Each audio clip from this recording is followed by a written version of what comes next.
Hey there, fella. Did you just buy the super popular asymmetrical 1v4 horror smack confused addiction known as Dead by Daylight? Uh-huh. And now you've completed the bullshit tutorial and understand Jack all about it? Yeah. And now you see all the wonderful characters and want to play as them? Yeah. Well, too bad, loser, because it costs money and we're in a recession, so grind yourself stupid until you can afford real killers, bitch! Oh. The monetization problems in Dead by Daylight are a pretty common complaint among the community. Asking about it elicits a lot of responses, and in general, everyone seems to have their own ideas on how you can improve upon them. Today, I wanted to break down the monetization system and try to figure out if there is actually something bad with the system, and if there is, I wanted to, in my normal fashion, do my best to try to pitch my ideas to actually fix it, because around here, we don't just complain about the game, we do our best to provide a baseline for fixing the problems in the game. Let's start off with the base price of Dead by Daylight and what you get for it. Generally, the game cost around $20, which I'll admit is pretty solid. They could have pulled the Overwatch routine and kept the game at $60 for the past 6 years, but they have an understanding that people tend to expect prices to drop over time, and they really don't want to sit there trying to spend a quarter of their paycheck that they worked 80 hours to even get in this bullshit economic system that we're running in. So I can give them that. So what do we get for the cost of 15 ice cream sandwiches? Well, you get a free charm on the completion of the tutorial, 5 killers, including the most powerful killer in the game, 7 survivors, including at least 3 of the most powerful survivor perks available, and on top of that, sinking blood points, the XP type system, into characters will also get you a ton of universal perks to work with. Currently, in terms of perks, counting if you prestige every character to level 3, which unlocks all of their unique perks of the highest tier, you'll get for survivors Dark Sense, Deja Vu, Guardian, Hope, Inner Healing, Kindred, Kinship, Lightweight, No One Left Behind, Plunderer's Instinct, Premonition, Renewal, Resilience, Self-Aware, Situational Awareness, Slippery Meat, Small Gain, Spine Chill, This Is Not Happening, We'll Make It, Bond, Prove Thyself, Leader, Quick and Quiet, Sprint Burst, Adrenaline, Empathy, Botany Knowledge, Self-Care, Iron Will, Calm Spirit, Saboteur, Balanced Landing, Urban Evasion, Streetwise, Left Behind, Borrowed Time, Unbreakable, We're Gonna Live Forever, Die Hard, and No Mither.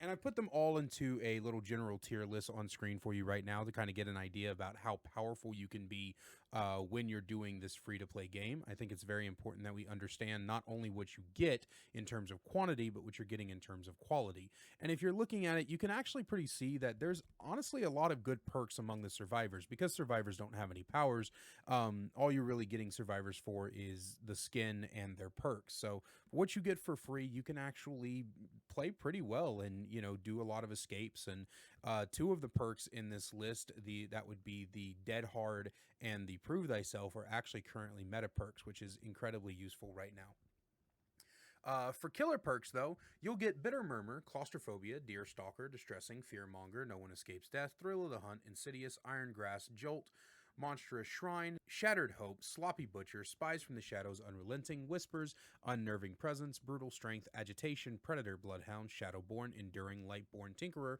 Strider, Thanatophia, I never pronounced that shit right, A Nurse's Calling, Beast of Prey, Territorial Imperative, and Huntress's Lullaby. Now, from the killer tier list, you might think you're not really getting as good of a deal if you decide to main killer, because a lot of these perks are either not very good or just completely mid. There are no meta perks in this list at all, but they do have some pretty powerful ones that can help you, and also some ones that are just generally good for new players. Noed and Lightborn especially are just really, really good for new players as they're kind of learning the game, so I really have to commend behavior on that. But the thing is that killers aren't necessarily judged for their perks. You might buy a killer because you want their perks, but in general, you buy a killer because you want their power, and all of the perks that are for other killers can help complement that power in other ways. But unlike when you're maining survivors where you're just maining them for the cosmetics and you actually purchase people for their perks, with killers, you're purchasing for their power and their perks. So in terms of that, this is the 5 killers in a general tier list. You have an S tier killer,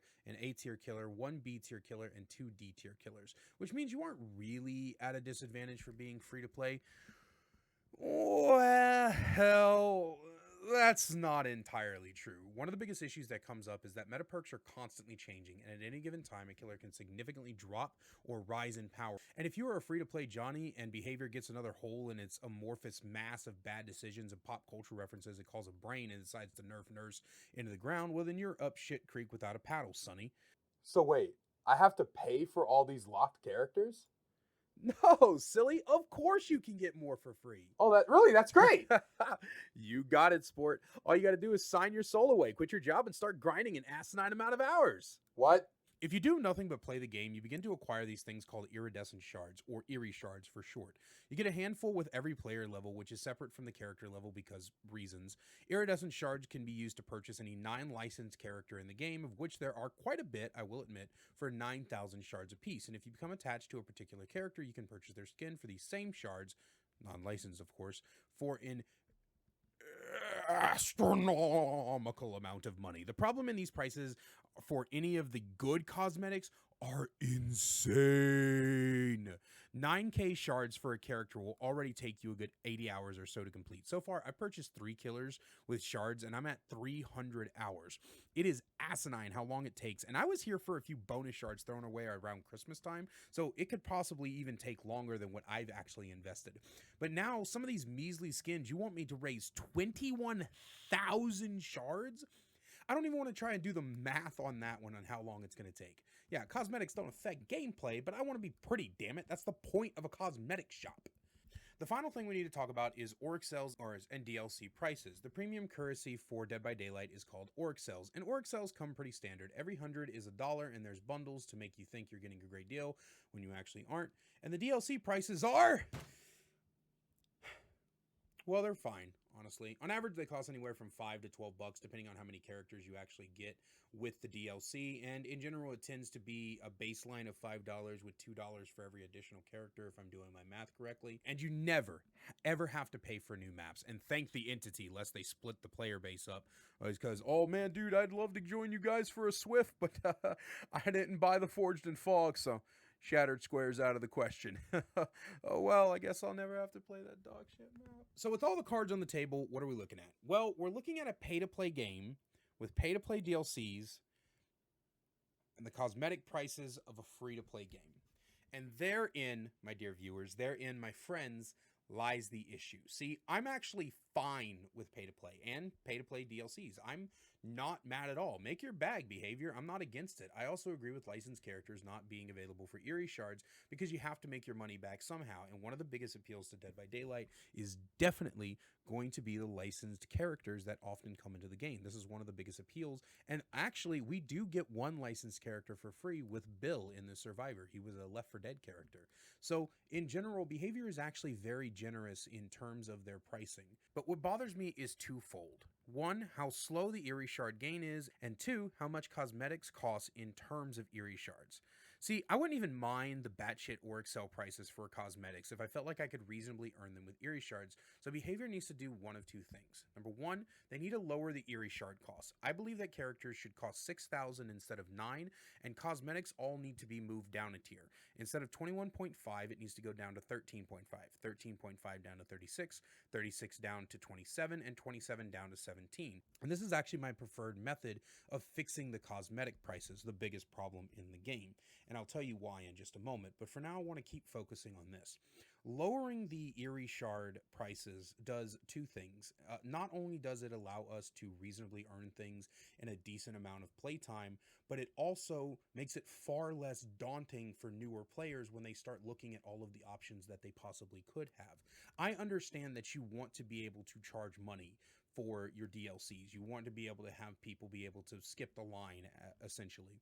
But it is important to understand that you do not want to overwhelm new players with the free-to-play prices because they are going to end up feeling like they're never going to get to the point where they get to try out new things. And there's a plethora of free iridescent shard purchasable characters in this game. There are more free to play purchasable characters than there are licensed characters, and that is amazing. That is such a good thing that you continue to make original concepts that people are able to use, and I want to keep it that way, but I also want newer players to feel like that's a reachable goal for them. You know, when they play for 10 hours and they've barely moved up, 15, 20 levels or whatever, and they still don't have enough to buy a new character, they start to wonder like, shit, how long is this going to take me? When am I going to get there? This is really annoying.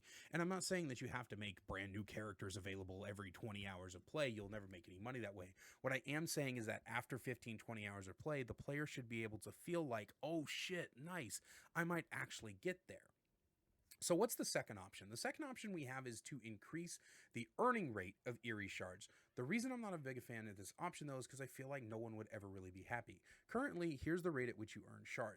And you can see why this gets really frustrating. When you level up the character for the first time and you see 50 and it goes into this little pile, and then you turn around and you look at the price of a new character and you see 9,000, that's scary. That's incredibly scary. But if you see 50 and then you turn around and you see 6,000, that's a little bit easier to deal with. And then it'll keep people playing until they see like, oh, now I'm earning now I'm earning 100, now I'm earning 275, now I'm earning 300. It keeps people playing because then they start to realize like, yes, I'm earning more. The reason that I don't want to increase the earning though is that people are just not going to be happy with it. They're not going to ever be happy, bro. If they increased it to 100 at the first level, and then it eventually increases to 1,000 every earning, they're never going to make any money. So there's really no room for them to increase the amount that we earn, but you can make the adjustments, like I said earlier, to the actual pricing to reduce the amount of overwhelmness that new players might feel, and even returning and veteran players. It must feel like shit to have 1,000 hours in the game and then turn around and be like, wow, I can buy one cosmetic. you know um, Look, the thing is that this is actually one of the most balanced and fairly priced monetization systems in gaming. I like it. I really do. Outside of the Eerie Shard problem, things feel really fair, and I'll happily support this crack addiction of a game as long as behavior promises to watch all of my videos and listen to only me because I am all-knowing and a god. But realistically speaking, all we really need to do is fix the Eerie Shard problem. Can we at least agree on that behavior? Not a fucking chance, loser. By the way, we at Behavior Studios are now locking all seasonal cosmetics away, because why would we want to earn money on all those all year round when we can pigeonhole our player base and force them to succumb to shitty FOMO tactics? I'm terribly sorry. Someone left glue here and I've been huffing it for the past 4 hours. Oh, it's over. You guys have no idea how long this video took to make. This was an insane. The part where I was like listing all the perks for what you get for free, each of those, both the killer and the survivor one, took like 5 hours a piece. It was ridiculous.